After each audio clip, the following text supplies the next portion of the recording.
Hello बच्चों, तो मैं आप लोगों के लिए लेके आया हूँ free speaking course, English speaking course बिल्कुल फ्री।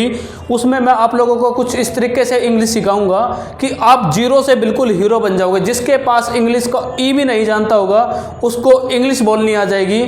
ठीक है, इंग्लिश की इतनी नॉलेज आ जाएगी कि वो अपनी इंग्लिश धीरे धीरे आफ्टर प्रैक्टिस वो इम्प्रूव कर सकता है। तो जिसके पास इंग्लिश की बिल्कुल भी नॉलेज नहीं है उसको बेसिक से तैयार होना है। तो जो मैंने आज से ये कोर्स स्टार्ट किया है तो मेरी हर वीडियो को आप अच्छे तरीके से देख के सीखेंगे और अपनी इंग्लिश को थोड़ा इम्प्रूव कर पाएंगे।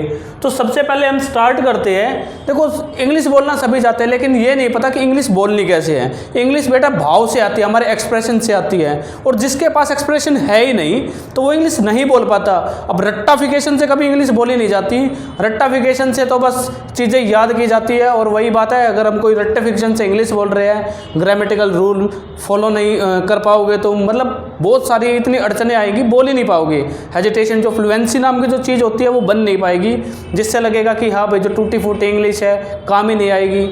इंटरव्यू में काम आते हैं। मैं आप लोगों को सिखाऊंगा इंटरव्यू फेस ऑफ कैसे करते हैं, किस तरीके से हमने अपने बारे में बताना, किस तरीके से अपने भाव को प्रकट करना। तो सबसे पहले तो मेरा पार्ट एक ही है कि हमें इंग्लिश को सामने वाले तक पहुंचाना है, उसको समझाना है। तो सिवाय हम अपने मतलब वर्ड से, मुंह से बोल के इंग्लिश को नहीं बता सकते। उसमें हमारे काम आती है हमारी लैंग्वेज, अच्छी लैंग्वेज जिसमें बढ़िया फ्लुएंसी हो, वर्ड्स को प्रोनाउंस करना किस तरीके से होता है वो हो, और हमारी बॉडी लैंग्वेज भी काम करती है। देन इंग्लिश को सामने वाला बच्चा या कोई भी सामने वाला इंसान समझ पाता है। ठीक है, तो धीरे धीरे मैं आपके अंदर ये सभी चीज़ों को इम्प्रूव कर दूंगा। तो आज से हमने अपना लेक्चर स्टार्ट किया है एक्सप्रेशन। हाँ तो स्टूडेंट, हम स्टार्ट करते हैं एक्सप्रेशंस के बारे में। एक्सप्रेशन में हमने क्या देखा कि ग्रीटिंग्स मैंने एक्सप्रेशन लिखवाया ग्रीटिंग, जिसका मीनिंग क्या होता है हिंदी में, अभिवादन करना, किसी का अभिवादन करना।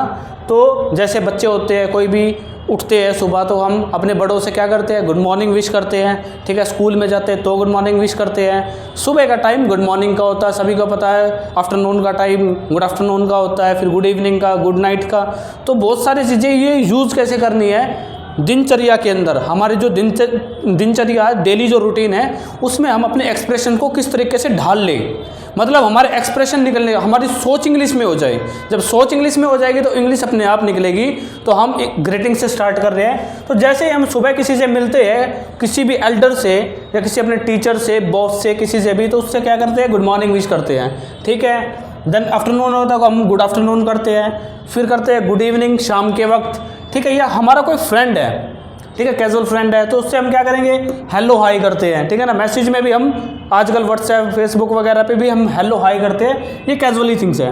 अगर कोई इंसान बहुत दिन में मिलता है, ठीक है ना, तो उसको क्या बोले हम, ग्लैड टू मीट यू।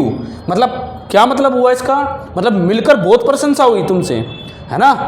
अगर हम किसी से, हमारा मामा आ गया एकदम, ठीक है, या कोई ऐसा इंसान आ गया जिससे हम बहुत दिन में मिले हैं, क्लियर है, और जिसे हम देखना चाह रहे हैं बहुत टाइम से, साल, 2 साल, 10 साल बाद वो मिला है, तो एकदम प्रशंसा होती है सबके मन में। तो प्रशंसा जाहिर करना, हिंदी में तो कैसे बोलेंगे, अरे मिलकर बहुत खुशी हुई भाई, बोलते हैं, सभी बोलते हैं कि भाई मिलकर बहुत खुशी हुई। ये तो हमारे भाव थे ना जो हमने निकाले। अब इस भाव को इंग्लिश में कैसे चेंज करना है, हम उसको बोलेंगे ग्लैड टू मीट यू। ठीक है ना, क्या बोलेंगे, ग्लैड टू मीट यू। इसी तरीके से थोड़ा सा ये चेंज हो गया, इसमें आ गया सी यू। ठीक है, जैसे किसी को हम बहुत दिन के बाद देखते तो इसमें क्या आ गया कि तुम्हें देखकर बहुत खुशी हुई। जैसे कोई कोयले की खदान में गया हुआ था 5 साल से, वहाँ से निकला तो देख के उसको खुशी हुई। ठीक है, समझे बच्चों।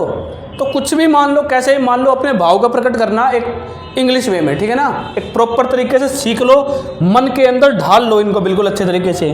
तो क्या बोलेंगे, ग्लैड टू सी यू। ठीक है, फिर उससे पूछेंगे हम हाउ आर यू, भाई आप कैसे हो।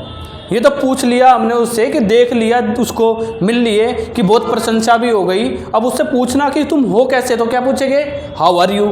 ठीक है, फिर उससे उसका काम धंधा भी पूछेंगे, हाउ डू यू, भाई कर क्या रहे हो आजकल, ठीक भी हो तो कर क्या रहे हो आजकल। ठीक है, बोल देगा भाई कोयले के खदान में गया हो तो वहाँ से आया हूँ।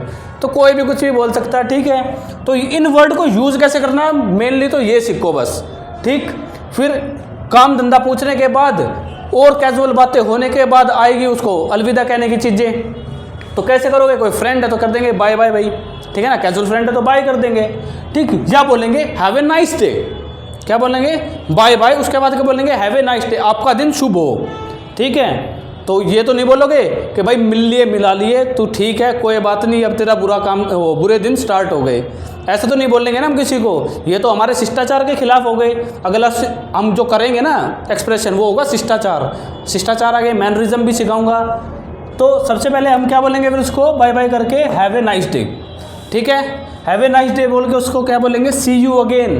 भाई हम फिर मिलेंगे, ऐसा नहीं है कि 4-5 साल बाद मिलेंगे, बहुत जल्द मिलेंगे और इसी हर्षोल्लास से मिलेंगे। ठीक है, अगर रात का वक्त हो जाएगा फिर तो उसको हम करेंगे गुड नाइट। ठीक है, और गुड नाइट करके हम ग्रीटिंग्स को कर देते हैं क्लोज। तो आई थिंक आप लोगों को ग्रीटिंग्स का मतलब समझ में आ गया होगा। तो ग्रीटिंग्स को मन में ढाल लो, अपने अंदर उतार लो, और एक्सप्रेशंस जो ग्रीटिंग्स के हैं वो एकदम से निकलने चाहिए, हमारे भाव एकदम से निकलने चाहिए, तो तुम इंग्लिश सीख जाओगे। और मेरे साथ इसी तरीके से मेहनत करते रहे तो बहुत जल्द आप लोग भी इंग्लिश बोलोगे डेफिनेटली।